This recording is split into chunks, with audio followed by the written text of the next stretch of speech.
삼성전자 주주 여러분 반갑습니다. 요즘 삼성전자를 볼 때 많은 분들이 주가부터 보십니다. 오늘은 얼마까지 올라왔는지, 어디서 막혔는지, 외국인이 샀는지 팔았는지, 코스피 분위기는 괜찮은지 이런 걸 먼저 보게 되죠. 당연합니다. 내 돈이 들어가 있는데 주가를 안 볼 수는 없습니다. 그런데요, 삼성전자를 주가 차트 하나로만 보면 지금 이 기업이 서 있는 판을 너무 작게 보게 됩니다. 삼성전자는 이제 단순히 메모리를 파는 회사 하나로만 볼 수 있는 기업이 아닙니다. 반도체가 기업의 사업을 넘어서 국가 전쟁이 됐기 때문입니다. 예전에는 반도체를 그냥 기업 실적으로 봤습니다. 삼성전자가 메모리를 얼마나 팔았는지, SK하이닉스가 HBM을 얼마나 가져갔는지, TSMC가 파운드리 점유율을 얼마나 높였는지, 마이크론이 가격을 어떻게 말했는지 이런 식으로 봤죠. 물론 이것도 중요합니다. 하지만 지금은 그 위에 더 큰 판이 하나 깔려 있습니다. 미국은 반도체를 다시 자기 땅으로 가져오려고 합니다. 중국은 막히면 막힐수록 자체 기술과 생태계를 키우려고 하고요. 대만은 TSMC를 중심으로 세계 파운드리 공급망의 핵심을 쥐고 있습니다.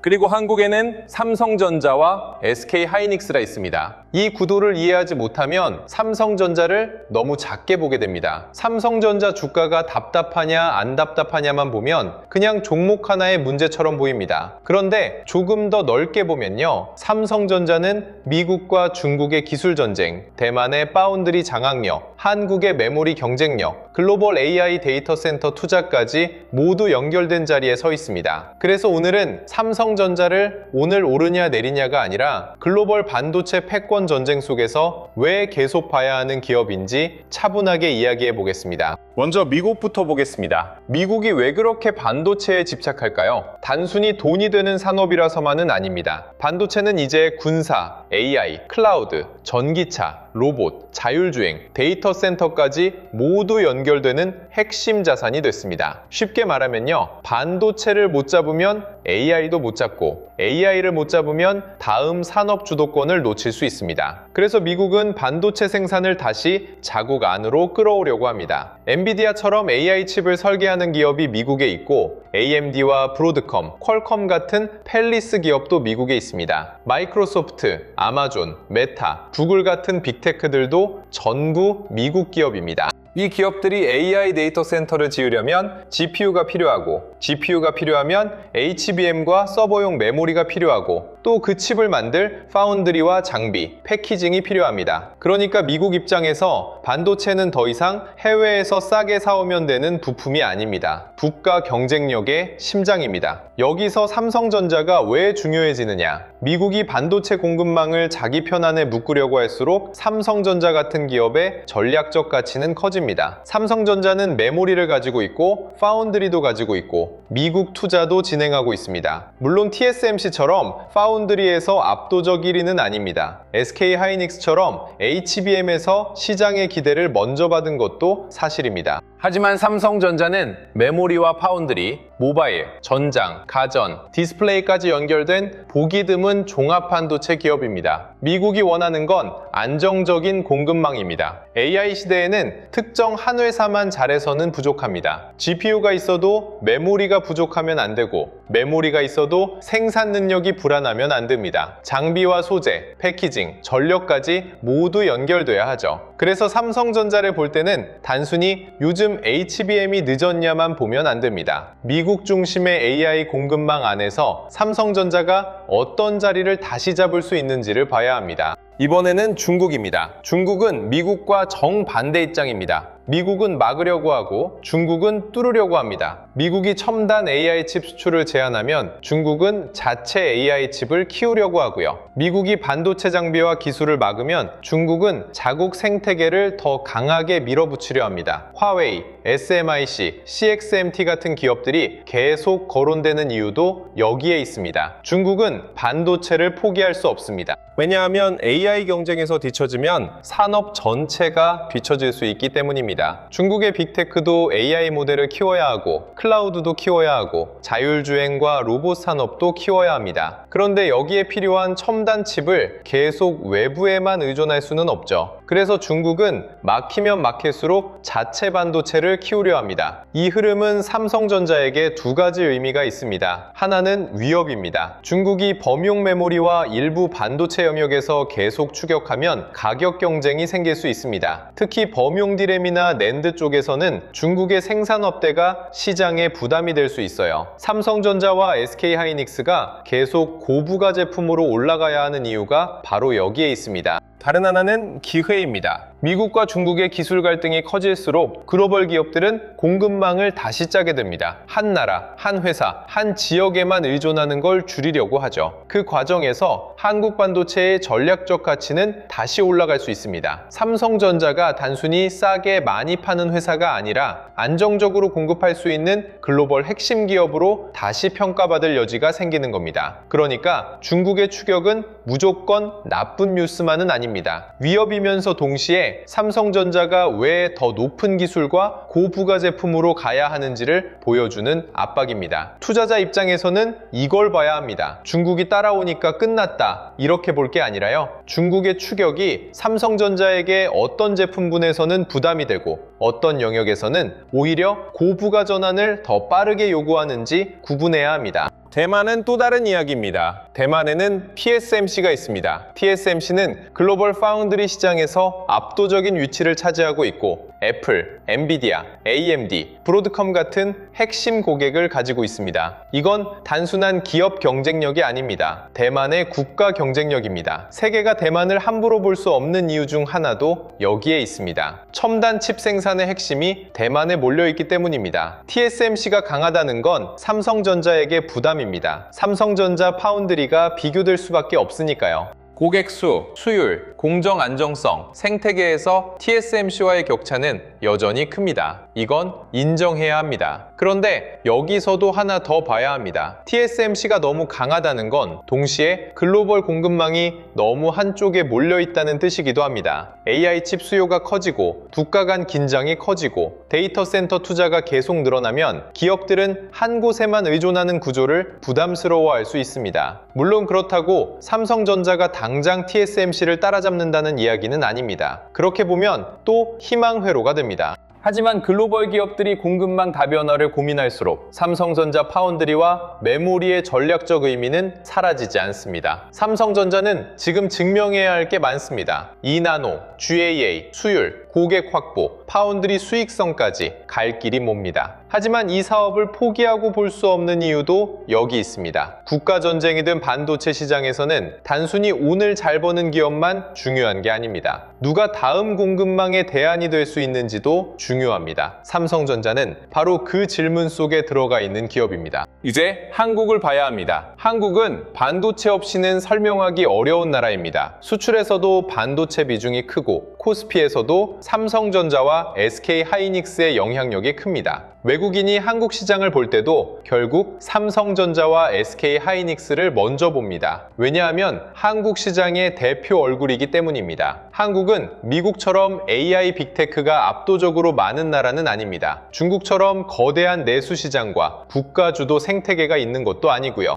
대만처럼 TSMC 하나가 파운드리 시장을 거의 장악한 구조도 아닙니다. 대신 한국은 메모리 반도체에서 강합니다. 삼성전자와 SK하이닉스가 D램과 낸드, HBM, 서버용 메모리에서 글로벌 시장의 핵심에 서 있습니다. AI 시대에는 이게 중요해졌습니다. AI가 커질수록 데이터는 더 많이 쌓이고 더 빠르게 처리돼야 합니다. GPU가 AI의 엔진이라면 메모리는 그 엔진이 제대로 돌아가게 만드는 연료이자 작업 공간입니다. 데이터 센터가 커질수록 서버용 D램, HBM, 기업용 SSD 같은 제품도 중요해집니다. 그래서 한국의 반도체는 단순한 수출품이 아닙니다. 글로벌 AI 인프라의 한 축입니다. 삼성전자를 볼 때도 이 관점이 필요합니다. 삼성전자 주가가 답답하다고 해서 이 기업의 위치가 사라지는 건 아닙니다. 다만 시장은 이제 더 까다로워졌습니다. 한국 대표 기업이니까 무조건 산다가 아니라요. AI 인프라 성장 속에서 삼성전자가 실제 숫자를 보여주느냐를 봅니다. 그래서 삼성전자는 말이 아니라 실적으로 증명해야 합니다. 고부가 메모리 비중이 늘어나는지, 서버 수요를 얼마나 가져오는지, 파운드리에서 의미 있는 고객을 확보하는지, 외국인이 이 흐름을 다시 인정하는지 이걸 보여줘야 합니다. 여기서 개인 투자자분들이 꼭 기억하셔야 할 게 있습니다. 반도체 국가 전쟁을 본다고 해서 무조건 삼성전자를 사야 한다는 뜻은 아닙니다. 그렇게 단순하게 보면 안 됩니다. 큰 그림은 방향을 알려주지만 매수 자리는 따로 봐야 합니다. 미국이 반도체에 돈을 쏟고, 중국이 자체 기술을 키우고, 대만이 TSMC를 지키고, 한국이 삼성전자와 SK하이닉스로 버틴다는 큰 그림은 분명 중요합니다. 하지만 투자에서는 그 다음 질문이 더 중요합니다. 그 큰 그림이 지금 기업 실적으로 연결되고 있는가? 이미 주가에 너무 많이 반영된 건 아닌가? 외국인과 기관은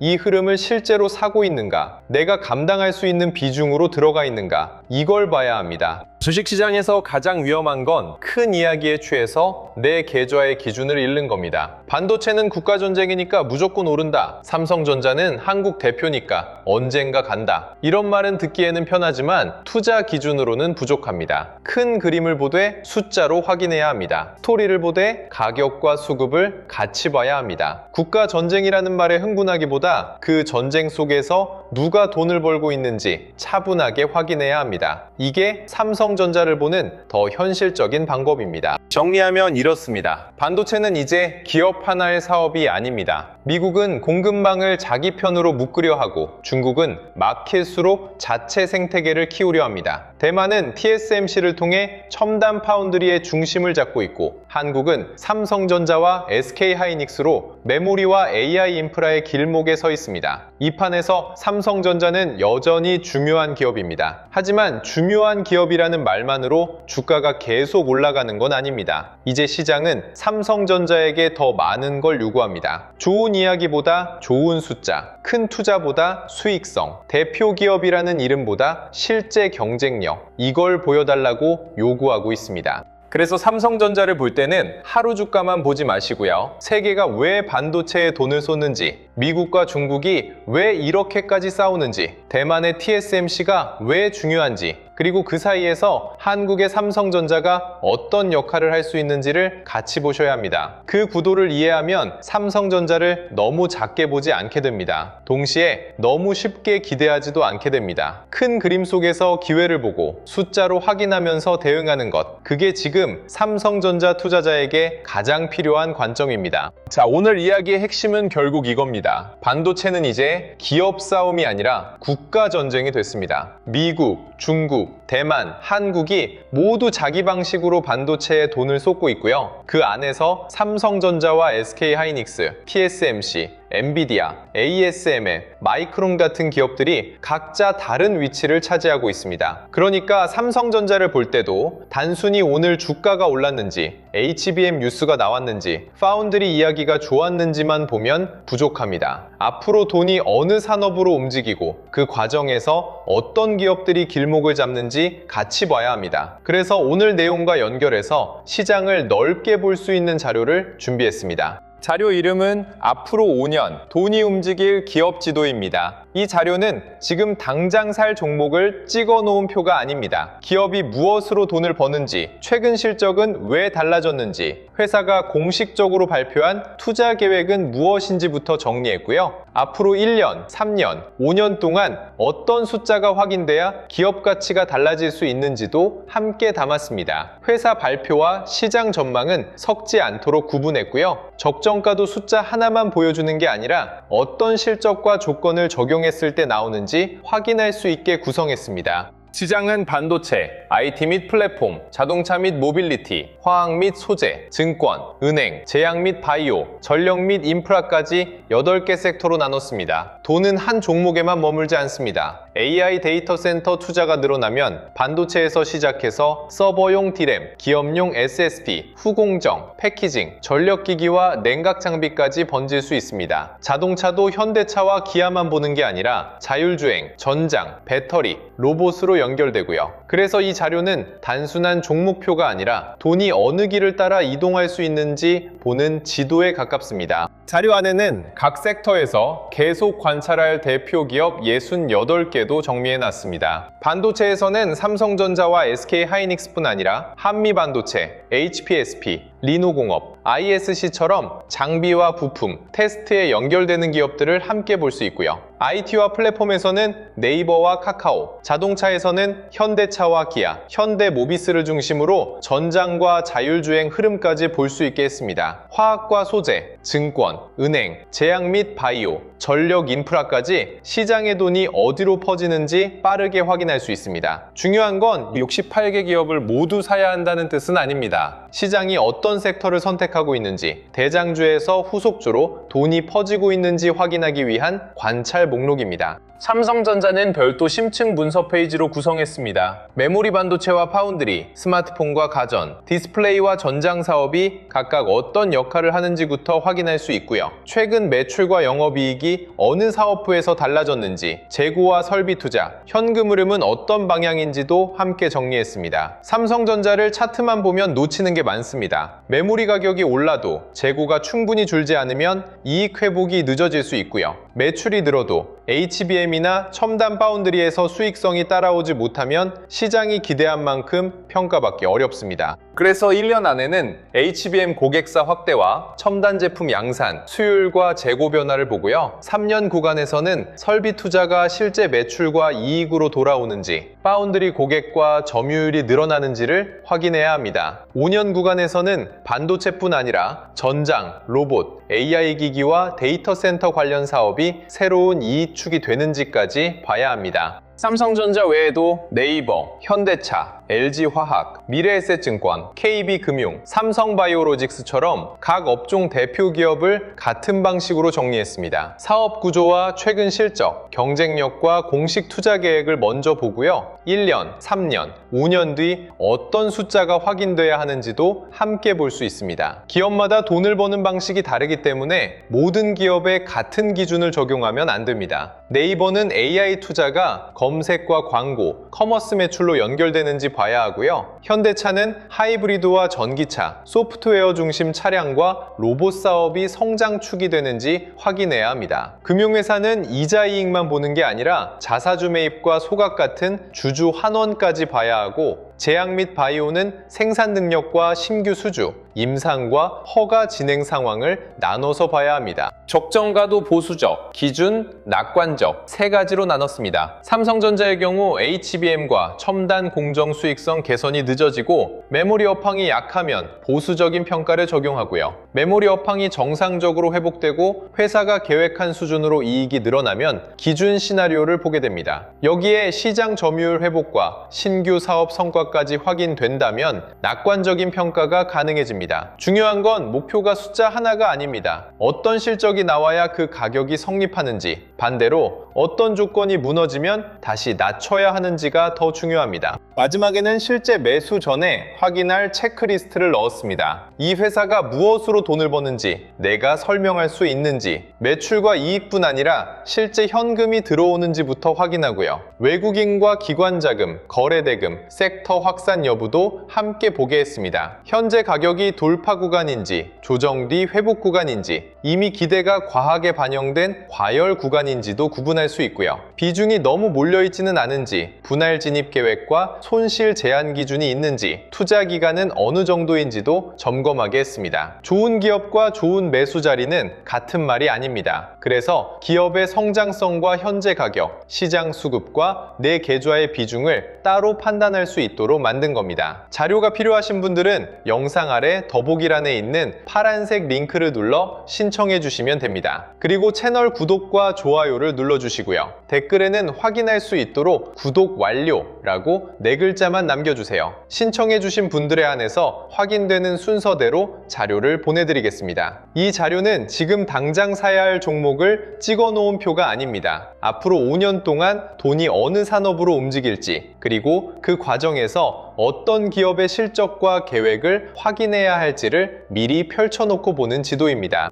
마지막으로 오늘 이야기 정리해 보겠습니다. 삼성전자를 볼 때 하루 주가만 보면 너무 좁게 보게 됩니다. 이제 반도체는 기업 하나의 실적을 넘어서 미국과 중국, 대만과 한국이 모두 붙는 국가 전쟁이 됐습니다. 미국은 공급망을 자기 편으로 묶으려 하고 중국은 막힐수록 자체 생태계를 키우려 합니다. 대만은 TSMC를 통해 첨단 파운드리의 핵심을 쥐고 있고 한국은 삼성전자와 SK하이닉스로 메모리와 AI 인프라의 길목에 서 있습니다. 이 판에서 삼성전자는 여전히 중요한 기업입니다. 하지만 중요한 기업이라는 말만으로 충분하지는 않습니다. 큰 그림은 기회를 보여주고 숫자는 그 기회가 진짜인지 확인시켜줍니다. 그래서 삼성전자 주주 여러분도 큰 판을 보되 결국 실적과 수급, 사업의 방향을 같이 확인하셔야 합니다. 삼성전자를 너무 작게 볼 필요도 없고 너무 쉽게 기대할 필요도 없습니다. 세계가 왜 반도체에 돈을 쏟는지 보고 그 돈의 길목에서 삼성전자가 실제로 어떤 숫자를 보여주는지 차분하게 확인해 보셨으면 합니다. 다음 영상에서는 더 좋은 소식으로 찾아뵙겠습니다. 오늘도 시청해 주셔서 감사합니다.